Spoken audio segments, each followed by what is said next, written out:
All right, I'm going to start the recording. So, hey, let's keep going here.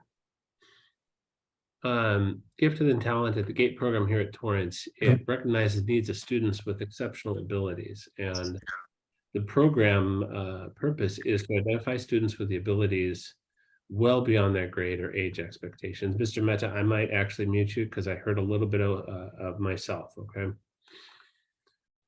Thank you.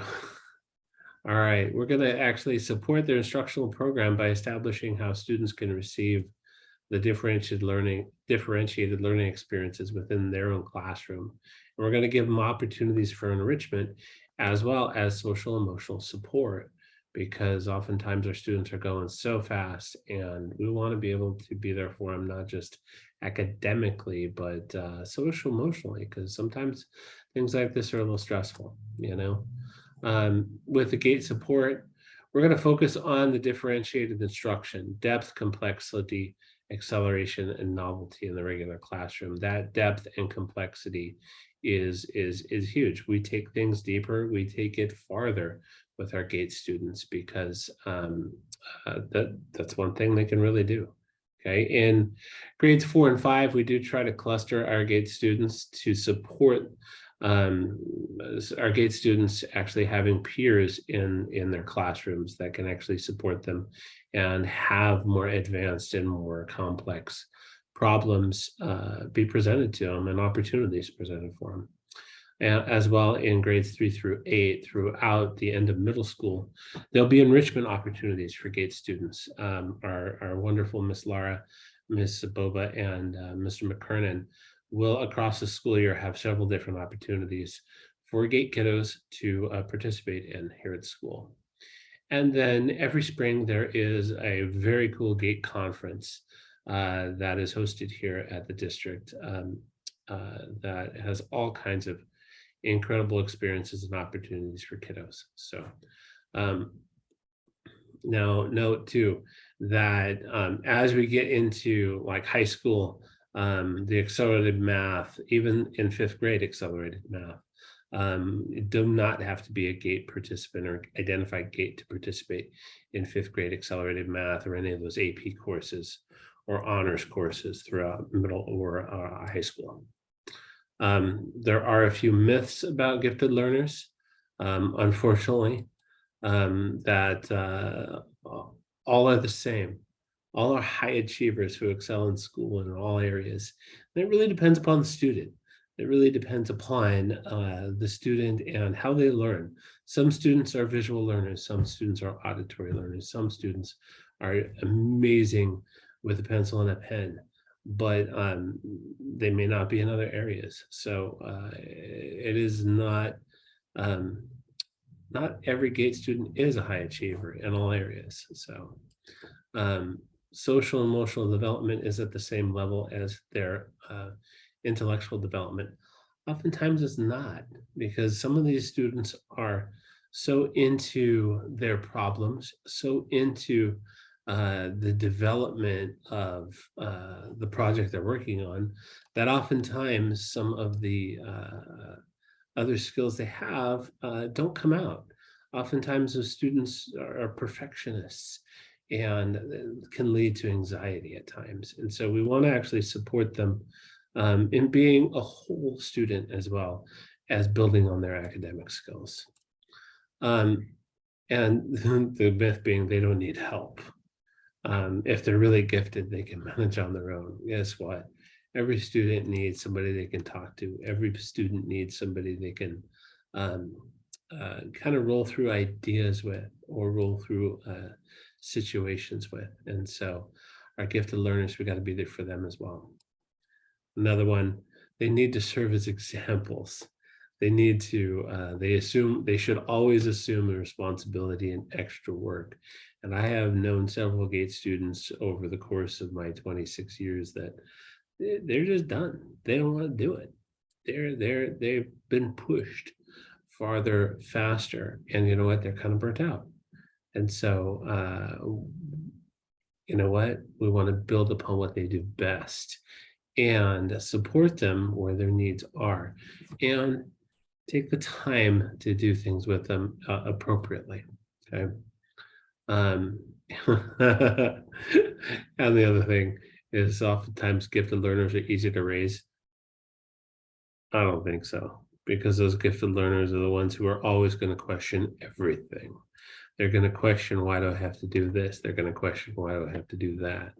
Oftentimes those gifted learners are some more challenging ones, because they can look beyond everything that's out there. Oftentimes people say gifted learners don't have special learning needs. And you know what, that is a challenge, because like I said at the first bullet point here, there are students who have certain skills, visual learning skills, but they don't have auditory learning skills. They need to see something done first, but they can't process it if they hear it done first. So you know what, there are some students who are GATE students, but they may even have IEPs for certain areas, or 504s for other areas as well. So, you know, the myths, we've got to counter those myths, and we got to be there for every student and what their needs are. So, going to move on here. Characteristics of gifted learners. I think, Ms. Boba, are you on?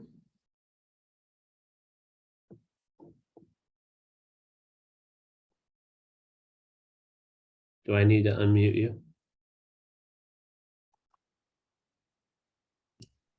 It's been a while since Zoom classes.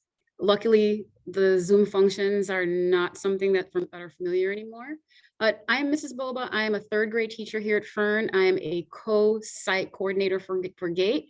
Your gifted student will run into me in our after-school enrichment program along with Miss Lara.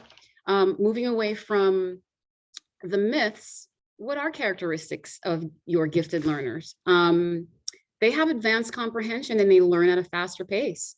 They don't always need as much time or practice to understand a new concept. They also have a need for complexity and intensity, and they enjoy making connections between the content areas and synthesizing information across time and perspectives. They have a desire for depth, and they're interested in analyzing patterns of a topic, exploring the big ideas of a concept, or even considering things such as the ethics or the impact of an idea. Some other characteristics may include originality of expression, and our student who is a fabulous artist or a writer or poet, the ability to generalize comfortably and work with abstract ideas and synthesize diverse relationships. They love and are interested in seeing unique relationships and are able to understand both the concrete as well as the abstract. Next slide, please.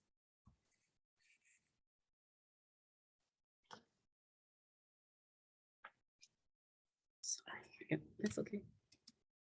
So how do we identify a gifted learner? Well, for third graders, this is universal, meaning all students regardless of ability grouping in the classroom, all third graders take the test. Fourth and fifth graders are opt-in, because this is something that is universally done in third grade.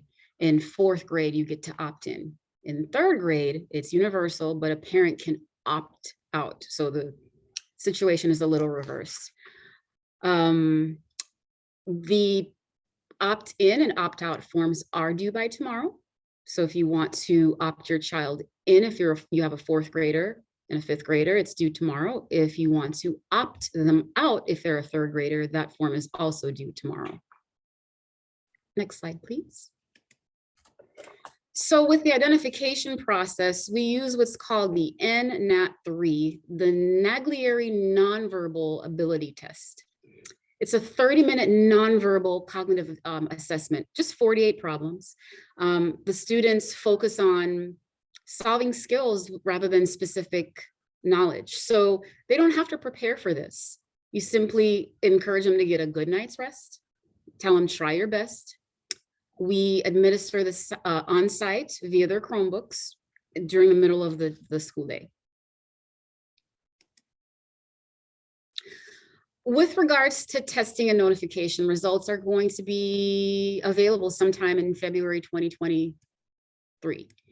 About 95, the kids in the 95 percentile or higher will qualify for gate identification in TUSD. There's also a high achievement category. As Dr. Remland said, just because they're high achieving doesn't mean they're gifted. So there's also a secondary category that allows us to admit students who qualify under the high achievement category. And there's no further screening after this. There's no need for further screening after this. That's right. So I'll turn it over to Miss Lara for some more information on testing schedule and forms. Hi, I'm Miss Lara. I'm the GATE teacher. I also teach 5th grade. So for like Mrs. Boba said, all the forms are due by tomorrow, which is the 14th. So again, for 3rd grade, it's an opt-out form you have to have done. For 4th and 5th, it's an opt-in. And then for the actual test date for 3rd grade, the test is going to be November 2nd. So that's when all the 3rd grade will be taking it. 4th and 5th for the opt-in with the permission slip, that date is November 8th. And then if your child is not able to come do those dates, there are makeups on December 1st. Okay, and then yeah, the next slide. Also, if you have a student who is new to our district and was identified as gifted or GATE at their previous district, please contact Heather Nakasuji. Her email's right there. She needs to have a permission to request their GATE records for the previous district. The identification criteria is a little different depending on the district. So we would have to see those results from the previous district in order to see if they qualify for Torrance's identification. And then next slide. So there are sometimes misconceptions that all gifted learners are high performing type A type learners. However, GATE identification can be useful in understanding more about the whole learner so that academic and or emotional needs for each child can be best met.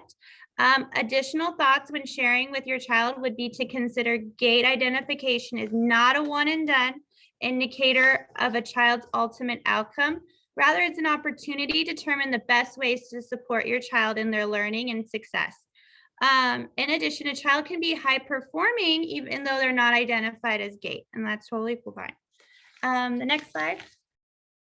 And then we're fortunate to have a really great team for GATE this year. We have me, Mrs. Boba, and then Mr. McKernan. He couldn't come as well. We're going to do 7 sessions this year.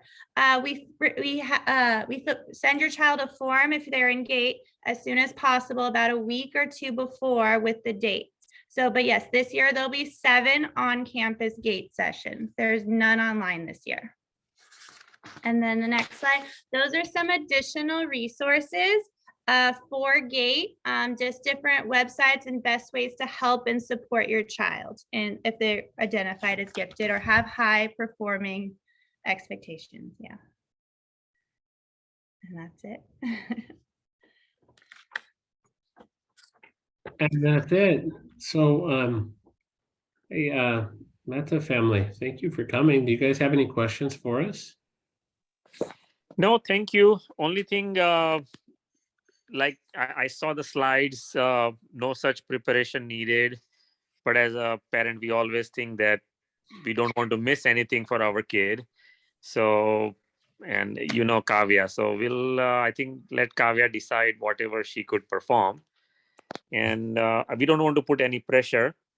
She's enjoying her 3rd grade. So, yeah, whatever best she could do. Good. She's an incredible student with great skills, and so I do not, I don't really worry because I've seen what she could do. So, yeah, great. thank you.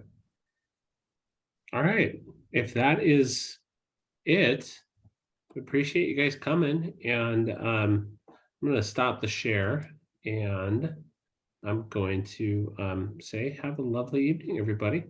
You All right. too. Thank you so much. Thank you for coming, Metso Thank family. you. Thank you. Thank you for so coming, much. guys. All Thank right. you. Have a good evening. Bye.